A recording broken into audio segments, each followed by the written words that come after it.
ও দুনিয়াবাসী, মৃত্যু থেকে তোমরা যেখানেই পলায়ন করো না কেন, মৃত্যু তোমাদের সাথে সেখানে গিয়েই নিজেই মোলাকাত করুন, সাক্ষাৎ করুন। তুমি ডাকতে হবে না, মৃত্যু নিজেই আসো, মৃত্যু নিজেই আসো। আইনামা তাকুনু ইউদরিকুমুল মাউতু ওয়ালাউ কুনতুম ফি বুরুজিন মুশাইয়াদা। আল্লাহ বলে, তুমি যদি এমন একটা বিল্ডিং বানাও, ঘর বানাও, যে ঘরটা অনেক উঁচা, যে ঘরটার উপর দিয়া কেউ ভিতরে ঢুকতে পারবে না, যে ঘরটার মধ্যে একটা ছিদ্র নাই, একদম আটকানো, তো এরকম একটা ছিদ্রবিহীন সুউচ্চ ঘরও যদি তুমি বানিয়ে তার ভেতরেও তুমি আশ্রয় নাও, তো ইউদরিকুমুল মাউতু, মৃত্যু তোমার সেখানেই পৌঁছবে, তোমার সেখানেই পৌঁছবে। প্রিয় ভাই আমার, বন্ধু আমার, নওজোয়ান সাথীরা আমার, মৃত্যু এক অনিবার্য বাস্তবতা, চিরন্তন বাস্তবতা। এটা গ্রহণ করতেই হবে। হাসলেও মরতে হবে, কাঁদলেও মরতে হবে, সুখেও মরতে হবে, দুঃখেও মরতে হবে। রাজপ্রাসাদ আর অট্টালিকার মানুষটাও মরে যাবে, জীর্ণ কুটিরে যে লোক থাকে, হ্যাঁ, সেই লোকটাকেও মরতে হবে। জীবনে কোনোদিন দুঃখ দেখে নাই যে, সেও মরে যাবে। জীবনে কোনোদিন সুখ দেখে নাই যে, সেও মরে যাবে। সব মরে যাবে। এটাই সত্য, এটাই বাস্তবতা। অতএব মৃত্যু এক অনিবার্য বাস্তবতা, এটা গ্রহণ করতেই হবে। এটা যদি আমরা মনে রাখি, আমাদের জীবন অনেক সুন্দর হইত, অনেক সুন্দর হইত। রাসূলুল্লাহ সাল্লাল্লাহু আলাইহি ওয়াসাল্লাম বলছেন, আকসিরু যিকরা হাদিমিল লাযযাত ইয়ানি আল মাউত। আল্লাহর নবী বলেন, আমার উম্মত, তোমরা বেশি বেশি ওই জিনিসটা স্মরণ করো, যে জিনিস তোমাদের সমস্ত স্বাদ, আনন্দ, আহ্লাদ চিরতরে মিটাই দিবে, তোমারে চিরস্তব্ধ করে দিবে। জলজ্জান্ত মানুষটা আমাদের সামনে হাঁটতো, চলতো, উঠতো, বসতো, ঘুরতো, ফিরতো, হ্যাঁ, সেই মানুষটা মনে করেন আমার চোখের সামনে নাই, তার লাশ আমার সামনে, আহা সেই লোকটা স্তব্ধ। পৃথিবীর কত মানুষ কত আওয়াজ করতেছে, কত শোরগোল করতেছে, কিন্তু এই লোকটা হাতও নাড়ে না, পাও নাড়ে না, চোখও মেলে না, আর কিছুই করে না। এ কি আশ্চর্য বিষয়! চোখের সামনের এই মানুষটা নাই, কি হলো তার? কে তারে থামাই দিল? কে তারে স্তব্ধ করে দিল? এ তো আমার মতো ঘুরতো, ফিরতো, হাঁটতো। আহ, আমার আব্বারে আমি কত দেখছি, একদিন আমার আব্বা চলে গেলেন। আমার দাদারে আমি কত দেখছি, আমার দাদা একদিন চলে গেলেন। আমার জ্যাঠারে আমি দেখে আসছি, দোয়া করে আসছি, ফু দিয়ে আসছি। এক সপ্তাহ পরে জ্যাঠা ইন্তেকাল করলেন। আবার এক সপ্তাহ পরে আমি গিয়া জ্যাঠার জানাজা পড়াইছি। এই তো বাস্তবতা। যুবক ভাই, তুমিও মনে রাখো, বয়স্ক বাবা আপনিও মনে রাখেন। হাসান বসরি রহমতুল্লাহ আলাই একজন বড় বুজুর্গ ছিলেন। উনি বলতেন, তিনি যখন কোনো যুবককে দেখতেন আর বয়স্ক দেখতেন, তো তিনি যুবকদেরকে বলতেন, ইয়া মা'শারাশ শাবাব ইন্না যারআ কাদ তুদরিকুল আহাতু ক্বাবলা আন ইয়াবলুগা। তিনি উপদেশ দিতেন, হে যুবকগণ শোনো, সব ফুল, সব ফল, সব গাছ চারা পরিপক্ক পাকা পর্যন্ত পৌঁছায় না, তার আগেই অগণিত ফুল, অগণিত ফল, অগণিত চারা গাছ ঝরে যায়, ঝরে যায়। এটা উনি মনে করাইতেন মৃত্যুর কথা। উনি এটা বুঝাইতেন, যুবক তুমি দেখো, একটা আম গাছের মধ্যে যতগুলো মুকুল ধরছে ফুল, সবগুলো আম হয় না। যতগুলো আম ধরছিল ছোট ছোট, সবগুলো বড় পাকা পর্যন্ত যায় না, তার আগেই ঝরে যায়। ঝরেই যায় বেশি, থাইকা যায় অল্প। তার মানে যুবক, কিশোর, তরুণ এই বয়সেই মৃত্যু হয় বেশি, বৃদ্ধ পর্যন্ত পৌঁছে কম। পুরা বাড়িতে অনেক সময় এমন হয় একজনও বয়স্ক লোক নেই, একজনও নেই। আমার ঘর, আমার বাপ চাচাদের যে ঘর, সেখানে আপনার এখন আমার চাচাতো ভাই, জ্যাঠাতো ভাই, আমার ভাই বেরাদর সব মিলাইয়া আমাদের ছেলে পেলে ভাই বাতিজা মিলে না হয়তো 60-70 জন আছি আমরা, কিন্তু আমাদের একজনও বয়স্ক লোক নাই। আমার দাদাও নাই, দাদিও নাই, জ্যাঠাও নাই, চাচাও নাই, আমার আব্বাও নাই, কেউ নেই। তাইলে কেন এমন হলো? তাহলে বোঝা গেল অধিকাংশই ঝরে যায়, কবরে চলে যায়, মৃত্যু হয়ে যায়। এই জন্য ধোঁকা না খাওয়া। আরেকটা হলো বয়স্ক লোককে দেখলে উনি বলতেন, হাসান বসরি রহমতুল্লাহ আলাইহি, ইয়া মাশারা শুয়ুখ, হে বৃদ্ধগণ। উনি তাদেরকে জিজ্ঞাসা করতেন যে মা ইউনতাজারু বিসসারআ ইযা বালাগা, যখন কোনো ফসল পাইকা যায় তখন আর বাকি থাকে কি? কি বাকি থাকে? কাটা। কথা বলে না, কি বাকি থাকে? ক্বালু আল হাসাদ, বা কাটাটা বাকি থাকে, পাইকা তো গেছে। তার মানে আপনারা পাইকা তো গেছেন, বয়স তো হয়েই গেছে, আর শুধু মৃত্যুটা বাকি, আর শুধু মৃত্যুটা বাকি। তাইলে যুবককে বলতেন, তুমি ভেবো না তুমি বৃদ্ধ হবা, কারণ অসংখ্য ফুল তো আগেই ঝরে যায়, অসংখ্য ফল তো আগেই ঝরে যায়, অসংখ্য গাছ তো আগেই ঝরে যায়। আবার বৃদ্ধকে বলতেন যে আপনার তো আর কিছুই বাকি নাই, আপনি তো পাইকেই গেছেন, এখন শুধু কাটা, কবর, মৃত্যু ছাড়া আর বাকিটা কি? তাহলে মৃত্যু ভুলে না যাওয়া, মউত ভুলে না যাওয়া। রাসূলুল্লাহ সাল্লাল্লাহু আলাইহি ওয়াসাল্লাম বলেন, কাফা বিল মাউতে ওয়াইজান, নবীজি বলেন কোন মানুষ যদি মৃত্যুর কথা স্মরণ করে তার ওয়াজের জন্য, নসিহতের জন্য এটাই যথেষ্ট, এটাই যথেষ্ট। আমরা কিতাবে পড়ছি হযরত ওমর রাদিয়াল্লাহু তাআলা আনহু, এত বড় সাহাবী, উনি বলতেন কুল্লা ইয়াউমিন ইউকালু মাতা ফুলান মাতা ফুলান ওয়ালা বুদ্দা মিন ইয়াউমিন ইউকালু মাতা ওমর। তিনি বলতেন, হায় শোনো, প্রতিদিন ঘোষণা হয় আজ অমুকের মৃত্যু হলো, অমুকের মৃত্যু হলো, অমুকের মৃত্যু হলো, অচিরেই একদিন ঘোষণা হবে আজ ওমরের মৃত্যু হলো, আজ ওমরের মৃত্যু হলো। উনি বলেন এই ঘোষণা শুনবে খুব দ্রুত একদিন।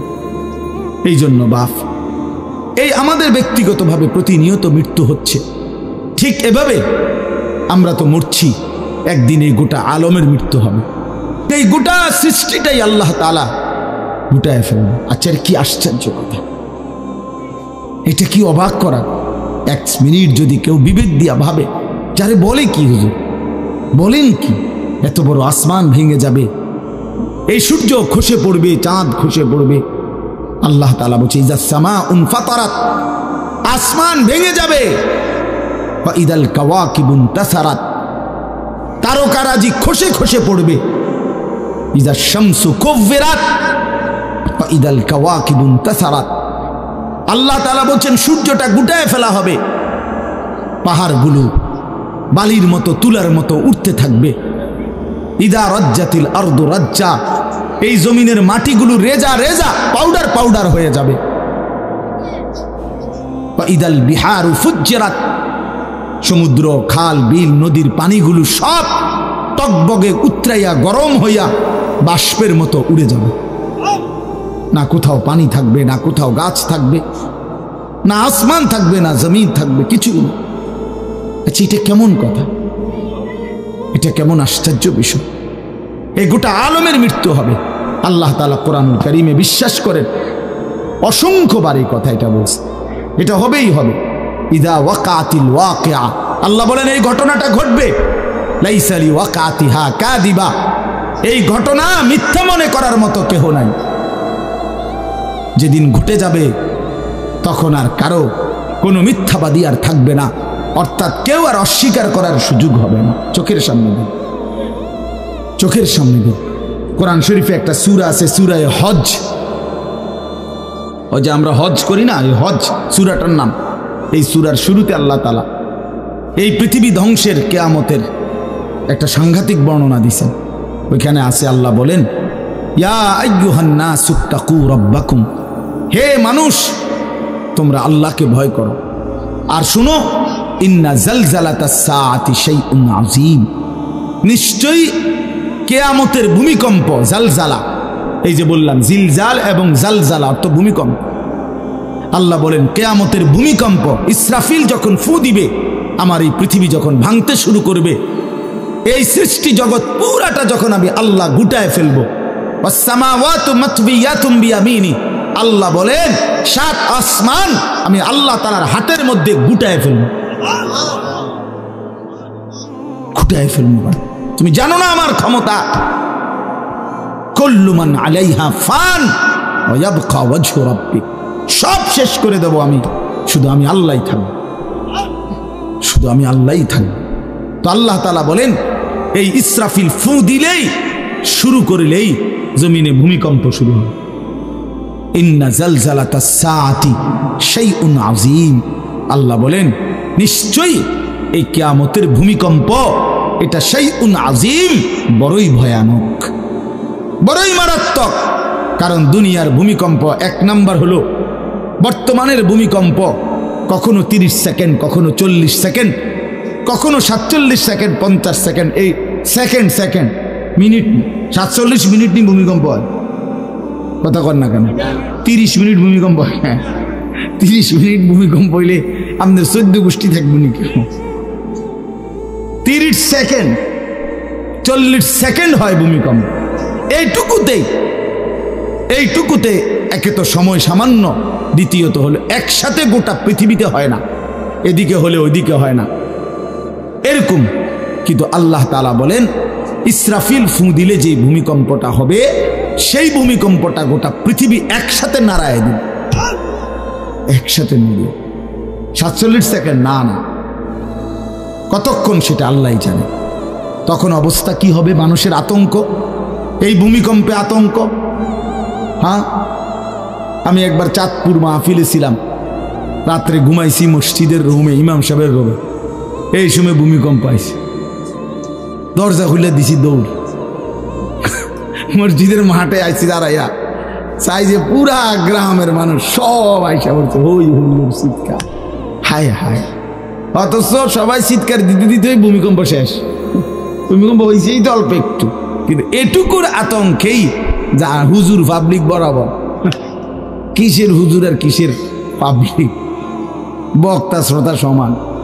এই এখন মনে করেন ভূমিকম্প হইলে আমরা সব দিব দৌড়, আমিও আমি এখানে বুজুর্গি দেখাই বইতাম। হ্যাঁ, আমি একটা বড় হুজুর, বেটা প্রধান বক্তা, আমি লড়লে কি মানুষে কি করব? আপনি কি করবেন? আমার সময় কো, আমার জান নিয়ে টানাটান। আল্লাহু আকবার। তো এই সামান্য ভূমিকম্প, কিন্তু আল্লাহ তাআলা বলেন ইসরাফিল সিংহা ফু দিলে যে ভূমিকম্প হবে বান্দা, সেটা বড়ই ভয়ানক, সেটা সারা পৃথিবী নড়বে একসাথে। তখন কি হবে? মানুষের আতঙ্ক। ইয়াউমা তারাউনাহা তাযহালু কুল্লু মুরদিআতিন আম্মা আরদাআত। এই 1 নম্বরে আল্লাহ বলেন যে মা তার বাচ্চাটাকে দুধ পান করাইতেছিল, এই কোলের বাচ্চা, দুধের বাচ্চা, আপন মা তার দুধের বাচ্চা ভুলে যাবে, ফেলে দিবে, ছুঁড়ে মারবে, আর মা পাগলের মতো দৌড়ানো শুরু। কোরআন শরীফের আয়াত। ওয়াতাদাউ কুল্লু যাতি হামলিন হামলাহা। এবং আল্লাহ তাআলা বলেন যে মায়ের পেটের বাচ্চা 10 মাস পূর্ণ হয়ে গেছে, আগামী 2 ঘন্টা 5 ঘন্টা পরে বাচ্চাটা এমনিতেই প্রসব হইতো, আল্লাহ তাআলা বলেন ইসরাফিলের ফু দিলে জমিন যখন কাঁপতে শুরু করবে, তো এই গর্ভধারিণী মা, গর্ভবতী নারী পাগলের মতো এভাবে ছুটবে, দৌড়বে, নিজের গর্ভের বাচ্চা নিজেই পড়ে যাবে। ও তারান নাসা সুকারা, আল্লাহ বলেন মাতালের মতো সমস্ত মানুষগুলো ছুটতে থাকবে। ফাইদা বারিকাল বাসার ওয়া খাসাফাল কামার ওয়া জুমিআ আশ-শামসু ওয়াল কামার। আল্লাহ তাআলা বলে চন্দ্র সূর্য আলোহীন হয়ে যাবে, সূর্য চন্দ্র এক হয়ে যাবে। ওয়া জুমিআ আশ-শামসু ওয়াল কামার ইয়াকুলুল ইনসানু ইয়াওমাইদিন আইনাল মাফার। লোকেরা দৌড়বে আর ছুটবে, মানুষ একে অপরকে জিজ্ঞেস করবে ভাইয়া পালাবো কোথায়, দাঁড়াবো কোথায়? কোথাও তো স্থির কোনো জায়গা নাই, কোথায় দাঁড়াবো? আল্লাহ তাআলা বলেন কাল্লা লা ওয়াজার, না বান্দা, সেদিন আর কোথাও জায়গা মিলবে না। ইলা রাব্বিকা ইয়াওমাইদিনিল মুস্তাকার, আজকে শুধুই কেবল তোমার আল্লাহর কাছেই আশ্রয় ঠিকানা। এভাবে বহু আয়াত কোরআনুল কারীমের মধ্যে আল্লাহ তাআলা বর্ণনা করছেন। আমার ভাই, তো এই ইসরাফিলের ফু দিলে গোটা আলমের মৃত্যু হবে, ভূমিকম্প শুরু হবে। তো এই ভূমিকম্প কেন হবে? এই কাঁপতে কাঁপতে সমস্ত কিছু ভাঙ্গা একসাথে এই সব কিছু আল্লাহর সৃষ্টি সমস্ত কিছুই জমিনের তলদেশে চলে যায়। জমিন তখন খালি ফাঁকা, জমিনে তখন কিচ্ছু নাই, কিচ্ছু নেই, একটা সুতা মাটির উপরে থাকবে। এই প্রথমবার ইসরাফিল ফু দিলে সমস্ত কায়নাত, ইনসান, জিন, আল্লাহর সমস্ত সৃষ্টি মাখলুকাত সব জমিনের তলদেশে চলে যায়। মানুষ ও জিন ও অর্থ সম্পদ, স্বর্ণ রৌপ্য, মণি মুক্তা, হীরা জহরত সব সব সব একটা কাগজের অস্তিত্ব, সব কিছু, গোটা জমিন ফাঁকা। এভাবে কতদিন আল্লাহ জানে, কতদিন আল্লাহ জানে। হ্যাঁ মা ভাই, এরপরে একটা নির্দিষ্ট সময় পরে আবার আল্লাহ তাআলা ইসরাফিলকে জীবিত করবেন, করে আবার আল্লাহ তাআলা দ্বিতীয়বারের মতো ফু দিতে বলবেন। এই দুই ফুঁয়ের মাঝখানে কতদিন? নবী সাল্লাল্লাহু আলাইহি সাল্লামের এক হাদিসের মধ্যে বলছে 40 সাহাবীরা ব্যাখ্যা করছেন মুহাদ্দিসিন, সেই 40টা হতে পারে 40,000 বছর। 40,000। এই জন্য বাপ একটা কথা হলো, সর্বশেষ যেই লোকটা কবরে যাবে, শেষ যেই ব্যক্তি মরবে পৃথিবীতে, হতে পারে তাকেও শুধু কবরেই থাকতে হবে 40,000 বছর। 40,000 বছর, এরপরে তো আখিরাত। এই 40,000 বছর যদি কবরে আযাব হয়, 40,000 বছর যদি কবরে আযাব হয় ভাই, তখন কি হবে? এবার ভেবে দেখেন, এখন যারা কবরে যাচ্ছে, হ্যাঁ, নূহ আলাইহিস সালামের জামানায় যারা মারা গেছে, ইব্রাহিম আলাইহিস সালামের জামানায় যারা মারা গেছে, নবীজি সাল্লাল্লাহু আলাইহি সাল্লাম তো 1,500 বছর আগে ইন্তেকাল করছেন, 1450 বছর আগে। তো ওই সময়ে যারা মারা গেছে তারা কবরে পড়ে আছে আজকে 1,500 বছর, 1,500 বছর, 1500 বছর। তাহলে নূহ আলাইহিস সালামের জাতি কত বছর থেকে পড়ে আছে? কোথায় নূহ নবী, কোথায় আমাদের নবী? কত ব্যবধান! এই জন্য বাপ, শুধুমাত্র কবরের বিষয়টাই তো সাংঘাতিক, আখিরাত তো পরে। শেষ ব্যক্তিটাও যদি কবরে থাকতে হয় 40,000 বছর, তো এখনকার মানুষগুলো আছে কত কাল ধরে। তো এই যার কবরে আযাব হচ্ছে, আহা বাপ, সে কি পরিমাণ কষ্ট পাচ্ছে ভাইবা। দেখে কবরবাসীদের রুহের মাগফিরাত। আরে ভাইয়া, একবার চোখ বন্ধ করে 1 সেকেন্ড ভাবেন, আজ আমরা যাদের রুহের মাগফিরাত কামনা করলাম, এই 20 বছরের ব্যবধানে, 30 বছরের ব্যবধানে, 10 বছরের ব্যবধানে, 50 বছরের ব্যবধানে আবার এর পরের লোকেরা আমাদের রুহের মাগফিরাত কামনা করে।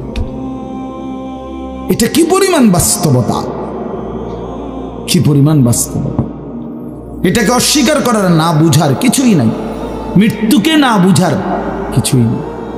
কারণ এত বেশি জলজ্জান্ত আল্লাহ তাআলা এটা আমাদের সামনে দেখাইছেন, এত মানুষের মৃত্যু আল্লাহ আমাদের সামনে দেখাইছেন, এটাকে অস্বীকার করার, না বুঝার কিছুই নেই। তো চলেন, এরপরে আল্লাহ তাআলা ইসরাফিলকে আবার জীবিত করবেন। জীবিত করে আল্লাহ তাআলা ইসরাফিল আলাইহিস সালামকে বলবেন, ইসরাফিল, আবার তুমি সিংহায় ফু দাও। এইবার যখন সিংহায় ফু দিবে, তখন ইসরাফিল আলাইহিস সালামের এই দ্বিতীয় ফুতে আবার ভূমিকম্প শুরু। আবার কি শুরু হবে? ও মাঝখানে ভাই, ওই ছেলে অপদার্থ, কথা বলো না, হাসাহাসি করো না, কারো কথা বাকি থাকলে, দুষ্টামি বাকি থাকলে উঠে চলে যাও, বাহিরে আলাদা জায়গা আছে।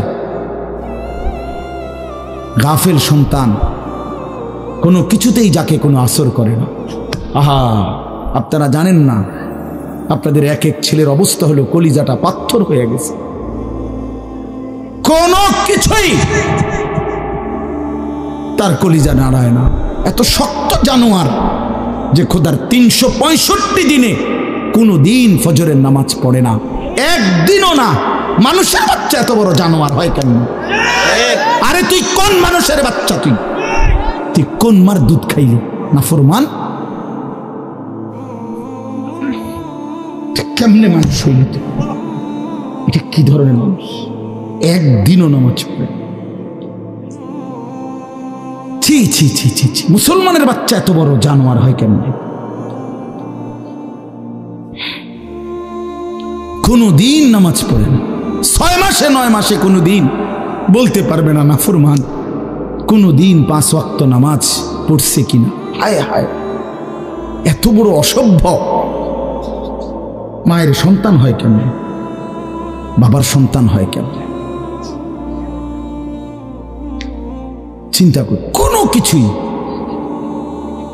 ছেলে পেলেদের হালাত হলে এই পরিমাণ লাগাম ছাড়া কিসের মা কিসের বাবা, কে তার মা কে তার বাপ, কে কি তার ধর্ম, তার আল্লাহ কে, তার রসুল কে, তারে বানাইছে কে, আসছে কোত্থেকে, কেন আসছে, কি করতেছে, কি করছে, কিচ্ছুর খবর, কিচ্ছুর খবর। আসে, হাঁটে, বুট খায়, বন খায়, মোবাইল টিপে, খারাইয়া মতে, বইয়া মতে, বন্ধু বান্ধবদের সাথে আড্ডা দেয়, মেয়ের পিছনে ঘুরে, অসভ্য অশ্লীল কথাবার্তা বলে। এটা কি একটা জিন্দিগি হলো? মিয়া ভেবে দেখেন। ওফ, কোন সুস্থ স্বাভাবিক মানুষ এমন হয়? বলো ভাইয়া বলো। রাগ করো না বাপ, কে তোমা করে মনে করাই দিব? কেউ মনে করায় না।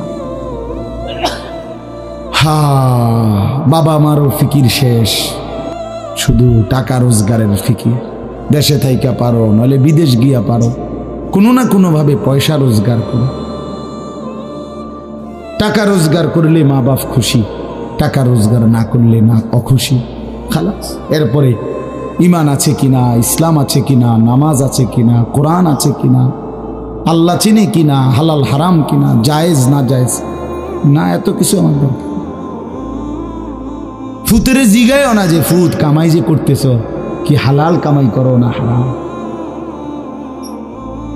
না এত কিছুর দরকার কি? টাকা দিতেছে, খাইতেছে, ঘুমাইতেছে, বিল্ডিং করতে আসে, জমি কিনতে আসে, আপেল মালটা খাইতেছে। এক ছেলে আমারে নিজে বলছে, আমি সবার ব্যাপারে বলি না, এক ছেলে আমারে নিজে বলছে, হুজুর আমি একটা দেশের নাম বলছে, যেই দেশে আমার কর্মটা ছিল, চলে আসছে ওই দেশ থেকে। আমার বলছে, হুজুর আমার কর্মটা হলো এই, মদের বার, মদের হোটেলে নারী পুরুষ উলঙ্গ জিনাবে বিচার করে, আমার দায়িত্ব শুধু পাশে দাঁড়িয়ে মদের বোতল নিয়ে দাঁড়ায় থাকা, যতবার তারা চায় অতবার তাদেরকে মদ গ্লাসে ঢেলে দেওয়া, তাদের হাতে তুলে দেওয়া। এর বিনিময়ে আমার মাসে বেতন 2 লাখ টাকা। মুসলমান, মুসলমান, মুসলমানের সন্তান, বাংলাদেশের সন্তান। তো এই টাকা যখন বাবা খাচ্ছেন, বিল্ডিং করতেছে, কোনো টেনশন নাই। আমি আবারও বলছি, আমি সবার জন্য বলি না, ওই বলছে দেখে অট্টা কইছি, কথা বুঝছেন না? আমি তো নাম ঠিকানা বলি না। এই জন্য আমার বাপ, ডাক দিয়েন না, ডাক দিয়েন না, একজনও ডাক দিয়েন না, অসভ্যরে ডাক দিয়েন না। হ্যাঁ হ্যাঁ, ডাক দিবেন কেন? হাইওয়ানকে ডাক দিবেন কেন? শুনেন, আপনারাই শুনেন, এত এত মানুষ শুনতে হবে না, কোনো অসুবিধা নাই, কোনো অসুবিধা নাই। আমি তো এটাই বুঝাইতে চাইতেছি, প্রত্যেকটা মানুষ আজকে মুসলমান। আমরা ঘর দেখায়, ফার্নিচার দেখায়, বিল্ডিং দেখায়, শুধু দোয়া করেন, ঘরটা করছি, শুধু দোয়া করে, কিতা দোয়া করতে হবে না, কিতা দোয়া করতে, বিল্ডিং এর দোয়া কিতা, আবার ইট বালুর লেগে দোয়া করে লাভ কি বেড়া? হুজুর মোটরসাইকেল কিনছি, শুধু দোয়া করে দেন, কিতা দোয়া করতো, কি মোটরসাইকেলের দোয়া কিতা? আবার আজীব লাগে না? বাস্তব এগুলো ছাদ ডালাই দিই, আজকে দোয়া করে দিই, ছাদ ডালাই দোয়া। ওটা ছাদ ডালাই করে, ওটার ফুতে মোবাইলে অশ্লীল উলঙ্গ ছবি দেয়। ওটার সন্তান উনি দাঁড়াইয়া রয়েছে মিস্ত্রির সামনে, ওনার গাম বাইয়া বাইয়া পড়তেছে ছাদ ডালাইয়ের দিন, আর অসভ্য জানোয়ার সন্তান বন্ধুদের সাথে উলঙ্গ ছবি দেখতেছে। ওই জানোয়ারের জন্য উনি ছাদ ডালাই নিচ্ছে। ওই হাইওয়ানের জন্য উনি ঘর করে দিয়ে যেতেছে, উনি কবরে জায়গা ঘর করে দিয়ে গেছে, এর জন্য ঘর করলেন? ছি ছি ছি ছি ছি। আমার দেওয়া ঘরে আমার কষ্টের কমাইয়ে এখানে বসে বসে রঙিন ছবি দেখবে, উলঙ্গ দৃশ্য দেখবে ঘরে শুয়া শুয়া সারা রাত, এর জন্যই আমার জীবনের এই অর্জন,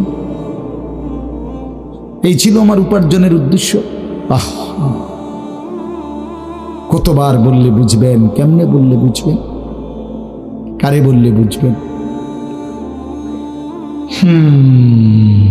আল্লাহ মাফ করে দেন। চলেন বাপ, তো বলতেছিলাম আল্লাহ তাআলা ইসরাফিল আলাইহিস সালামকে বলবেন আবার ফু দাও, তো তিনি দ্বিতীয়বারের মতো ফু দিলে জমিন আবার ভূমিকম্প শুরু হবে। এই ভূমিকম্পে জমিন কাঁপতে কাঁপতে এইবার জমিনের তলদেশে ওই প্রথমবার ফু দেওয়াতে ভূমিকম্প কাঁপতে কাঁপতে সব উপরে যা ছিল সব নিচে চলে গেছে, মনে আসেনি? এটা কইছি। তাহলে উপরটা কি? ফাঁকা। এইবার নিচে যা ছিল সব উপরে চলে আসবে। এই আসলেই এটা হাসরের মাঠ। সমস্ত নিচের জিনিস যা কিছু, একেবারে মানুষ, গরু, ছাগল, হাঁস, মুরগা, জিন, ইনসান, গদ, দুয়ার, বাজার, ব্যবসা, দোকান, টাকা, হীরা জহরত, মণি, মুক্তা, টাকা পয়সা, অর্থবিত্ত, সব সোজা কথা জমিনের তলদেশের সব কিছু জমিনের উপরে উঠে আসবে। এই উঠে আসলেই এটা হাসরের মাঠ। এইটা, এই হাসরের মাঠ কোনটা জানেন? এই যেখানে বসে আছেন এখন, এটাই হাসরের মাঠ। এই জমিনের উপরেই হাসরের মাঠ। বাকি শুধু আল্লাহ কোরআন বলছে ইদাল আরদু মুদ্দাত, আমি আল্লাহ জমিনটাকে টেনে আরো লম্বা করে দেব,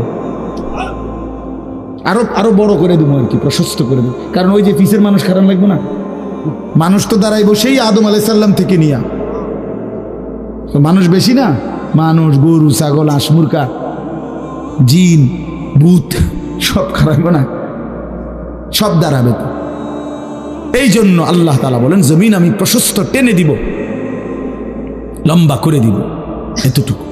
বাকি এটাই হাসরের মাঠ, এটাই হাসরের মাঠ।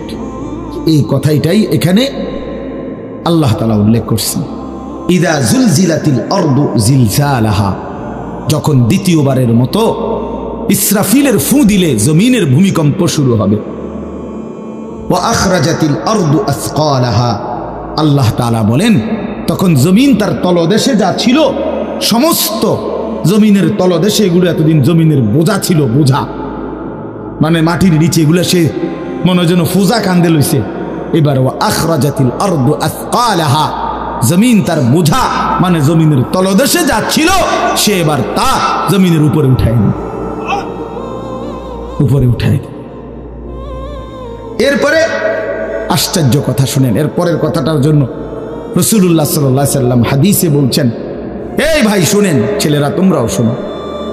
নবী সাল্লাল্লাহু আলাইহি সাল্লাম বলেন এই জমিনের তলদেশ থেকে যখন সবকিছু উপরে উঠে আসবে তখন অর্থ সম্পদ, হীরা জহরত, মণি মুক্তা, স্বর্ণ রৌপ্য এগুলো স্তূপ আকারে উঠে আসবে জমিনের উপরে, মানে হাসরের মাঠে। তো নবীজি একেবারে স্পষ্ট হাদিস, নবীজি সাল্লাল্লাহু আলাইহি সাল্লাম বলেন তখন এই স্বর্ণ রৌপ্য, টাকা পয়সা, হীরা জহরত এগুলো, এই অর্থ সম্পদগুলো আল্লাহর কুদরতে কথা বলবে। স্বর্ণের টুকরা কথা বলবে, কথা বলবে, রৌপ্যের টুকরা কথা বলবে, এগুলো কথা বলবে। কথা কি বলবে? এগুলো তখন ওই নাফরমান মানুষগুলোকে ডাক দিবে, ডাক দিবে, আইয়ুহাস সারিক, হে চোর, এদিকে এই সম্পদের জন্য চুরি করেছিলে, আজ যা দরকার নেও। আইয়ুহাল কাতি, হে ডাকাত, এদিকে এদিকে আসো, এই সম্পদের জন্য ডাকাতি করছিল, আজ নেও। হে আত্মীয়তার, আইয়ুহাল কাতি, আত্মীয়তার সম্পর্ক ছিন্নকারী ব্যক্তি, আসো। এই জন্য ভাইয়ের সাথে যুদ্ধ করছো, বোনের সম্পদ নষ্ট করছো, চাচারে সম্পত্তি দাও নাই, এই জন্য, এই দুনিয়ার জন্য নেও, এখন না, এখন যা লাগে নেও। এইভাবে প্রত্যেক নাফরমান পাপীকে, হে হারামখোর, সুদ করে দিগা, এখানে টাকা যা লাগে নে। নে বাটপার, এখান থেকে টাকা নে। কি পরিমাণ টাকা দরকার ছিল তোর, নে।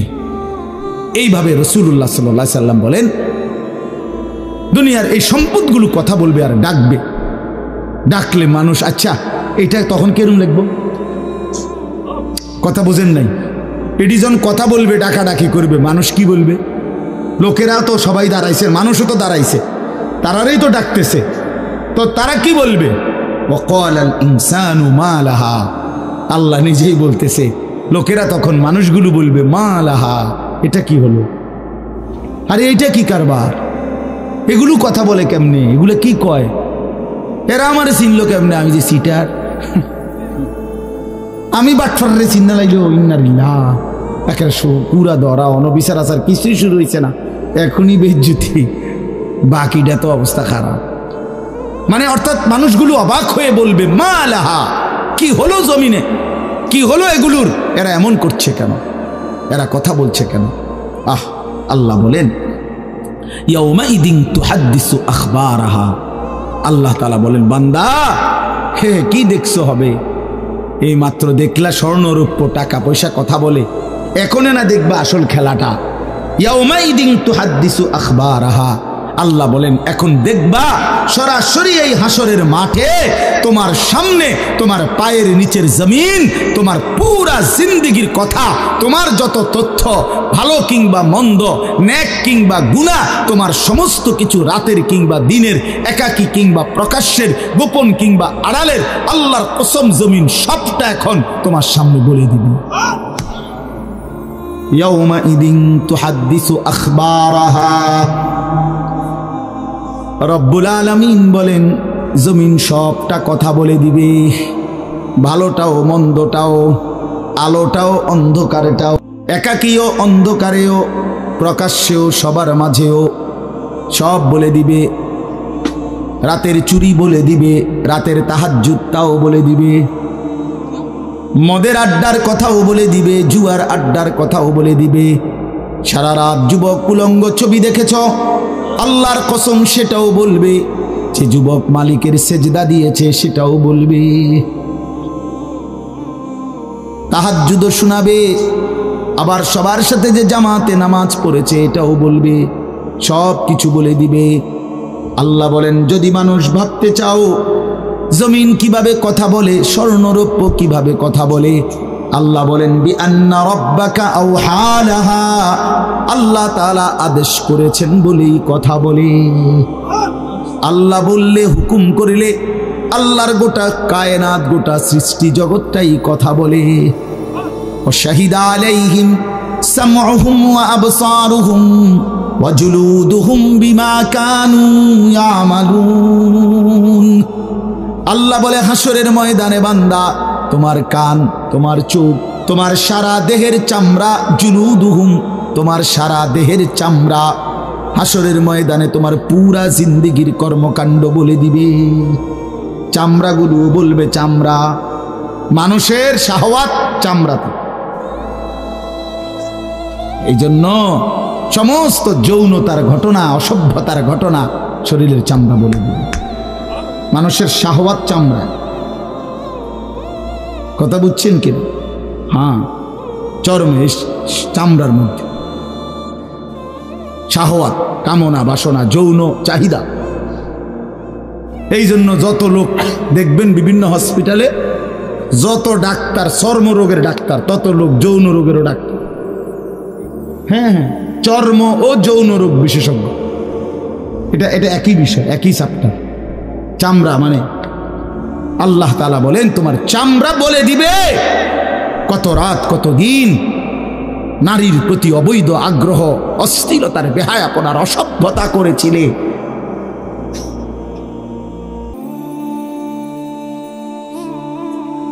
হায় হায়, বিআন্না রাব্বাকা আওহা লাহা, আল্লাহ বলেন আমি আল্লাহ হুকুম করেছি বলে কথা বল। এই জন্য আল্লাহ হুকুম করিলে চামড়াও কথা বলে, কানেও কথা বলে। এখন কি কানে কথা বলে? কিন্তু সেদিন বল চোখেও কথা বলবে। এখন চোখ কথা বলে না, মানে সব কিছুর জবান খুলবে, সব কিছু। আপনারা বলেন আমরা তো মনে করি জিহ্বায় কথা বলে না, জিহ্বায় কথা বলে না, আল্লাহর হুকুম হইলে কথা বলে, নাহলে যেই লোক বোবা তারও তো জিহ্বা আছে না, তো সে কথা বলে না। যেই লোক কানে শুনে না, তো তার কি আপনার এইভাবে কান বলতে কিছু নাই, তো সে শুনে না কেন, কথা বলেন না কেন? আল্লাহর হুকুম। যার চোখ, যে চোখে দেখেন, এই যে জুয়েল ভাই, আমি মূলত তার মহব্বতেই মাহফিলটা দিছি। তো এই যে দেখে না, তো তার এভাবে তো চোখ আছে, সে দেখে না কেন? আল্লাহ তাআলার হুকুম নাই বলে দেখে, ঠিক কিনা বলেন না কেন? মজার বিষয় হলো রাসূলুল্লাহ সাল্লাল্লাহু আলাইহি সাল্লাম হাদিসে স্পষ্ট বলেছেন, বিশ্বাস করেন, একেবারে বিশুদ্ধ হাদিস, আল্লাহ তাআলা তার দুইটা চোখ নিয়ে গেছে। নবীজি বলছেন, সে যদি সবর করে আল্লাহর হুকুমের উপরে চলতে পারে, রাসূলুল্লাহ সাল্লাল্লাহু আলাইহি সাল্লাম বলেন, আল্লাহ তাআলা তাকে এই দুইটা চোখ নিয়ে যাওয়ার কারণে, অন্ধ বানানোর কারণে সে যে সবর করলো, আল্লাহ রসুল বলছেন আল্লাহ তাআলা নিশ্চিত তাকে জান্নাত দান করবে। এই জন্য তুমি ভাই সবর করো, মালিকের এই দুনিয়া দেখতে পারলা না, তো অপেক্ষা করো, একদিন জান্নাত দেখবা, জান্নাতের হুর দেখবা, তো আরো মজা হবে যে আমি প্রথমেই জান্নাতি দেখলাম, জান্নাতি দেখলাম। যা মালিক, দুনিয়া দেখলাম না তোমার, তুমি আমারে জান্নাত দেখাই। আল্লাহ তৌফিক দান করুন। ইয়াউমাইদিন ইয়াসদুরুন নাসু আশতাতান লিয়ুরাউ আমালাহুম, আল্লাহ বলেন তখন দলে দলে ফেরেশতারা মানুষগুলোকে লাইনবদ্ধ, সারিবদ্ধ করে দলে দলে বানাবে। লোকেরা পরস্পর, প্রত্যেকটা মানুষকে ফেরেশতারা আলাদা আলাদা গ্রুপ বানিয়ে দেবে হাসরের ময়দানে। তখন প্রত্যেকে এই গ্রুপে গ্রুপে, দলে দলে লিউরাউ আমালাহুম, নিজেদের আমল নামা, নিজেদের আমল দেখবার জন্য সামনে এগিয়ে যাবে। অর্থাৎ প্রত্যেককে তার আমল নামা দেখবার জন্য, দেওয়ার জন্য নির্দিষ্ট জায়গায় নিয়ে আসবে। নেওয়ার পরে সেখানে প্রত্যেকের ফাইল, প্রত্যেকের খাতা, আমল নামা তার হাতে তুলে দেওয়া হবে। দিলেই সে দেখবে।